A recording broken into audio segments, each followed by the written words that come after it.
En Israël, de plus en plus de familles ont du mal à boucler le fin de mois.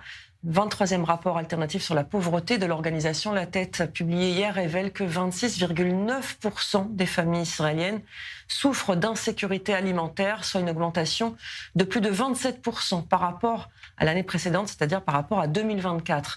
On en parle avec Gilles Dermont, président de l'organisation La Tête. Bonsoir. Bonsoir. Merci d'avoir accepté de nous parler. Comment est-ce qu'on explique cette hausse? C'est notamment les conséquences de la guerre? C'est clairement les conséquences de la guerre, mais aussi les conséquences du coût de la vie et de l'augmentation du coût de la vie en Israël.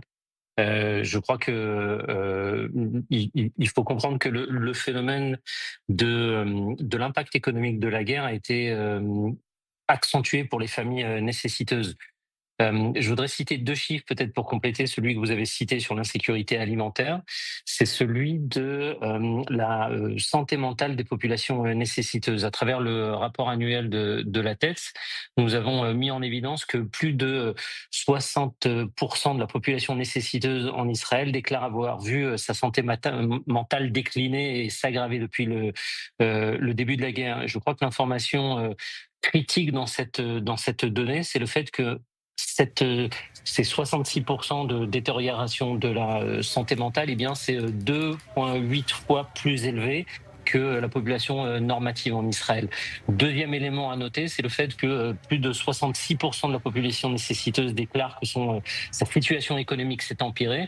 Et là, c'est 2 fois plus que la population normative israélienne. Donc, ce qu'on comprend à travers ce rapport alternatif que nous publions pour la 23e année consécutive, eh bien qu'une fois encore, les populations fragiles sont devenues beaucoup plus fragiles à cause de la guerre, et c'est ce qu'il faut avoir en tête. Maintenant, je voudrais revenir sur le sujet de l'insécurité alimentaire. Vous parliez d'une augmentation de plus de 26% d'une année sur l'autre, de 2024 à 2025. Vous savez, sur un index social comme celui de l'insécurité alimentaire, une augmentation de ce type-là, en général, ça prend 3 ans, 4 ans, 5 ans. Là, c'est un effondrement d'un index social extrêmement important pour Israël, celui de l'insécurité alimentaire.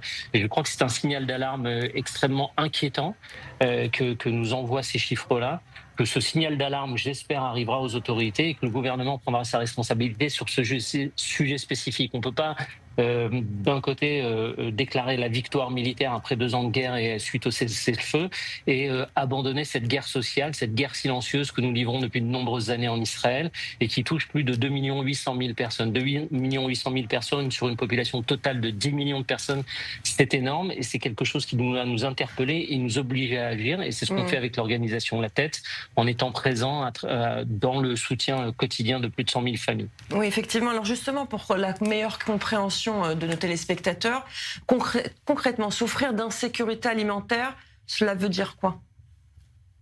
C'est principalement une notion d'accès en termes de variété et de quantité à la nourriture. Le concept d'insécurité alimentaire est un concept qui a été défini par le ministère fédéral de l'agriculture américain dans les années 50 pour pouvoir justement comprendre ce que c'était cette situation de non pas de famine, il n'y a pas de famine en Israël, mais d'instabilité alimentaire où des gens vont devoir sauter un repas, où des gens ne vont pas avoir accès à une nourriture variée, où les gens vont se retrouver sur un besoin de base dans la pyramide de Maslow, dans une situation de fragilité. C'est ce que mesure ce questionnaire, qui est un questionnaire de plus de 18 questions, qui permet de cerner précisément l'état d'une famille en face de cette question. Alors, il faut savoir que La Tête a mené sa propre étude. C'est des chiffres qui datent d'il y a plusieurs semaines, qui reposent sur un échantillon d'à peu près 1200 familles.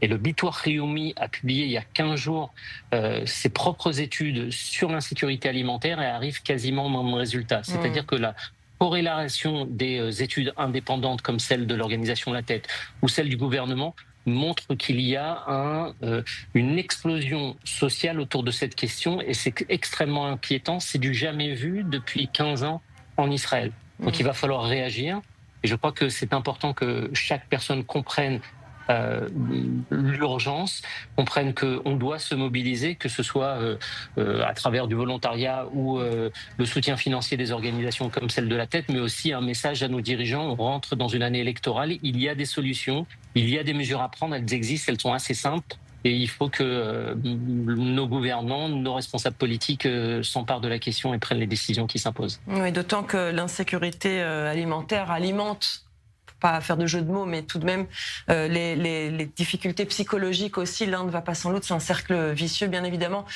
Juste pour que nos téléspectateurs sachent, vous êtes à Paris pour une conférence jeudi 11 décembre au Centre européen du judaïsme, consacrée justement aux grands défis sociaux d'Israël dans les années à venir. Des défis, en quelques mots, il nous reste vraiment une 30 secondes. Les défis qui sont... Non, donnez rendez-vous à nos amis parisiens ce jeudi, donc dans 2 jours à 19h30 au Centre européen du judaïsme pour un aperçu en fait de l'ensemble de ces questions, que ce soit la question de l'insécurité alimentaire, de la pauvreté de façon plus générale et des solutions qu'il faut apporter.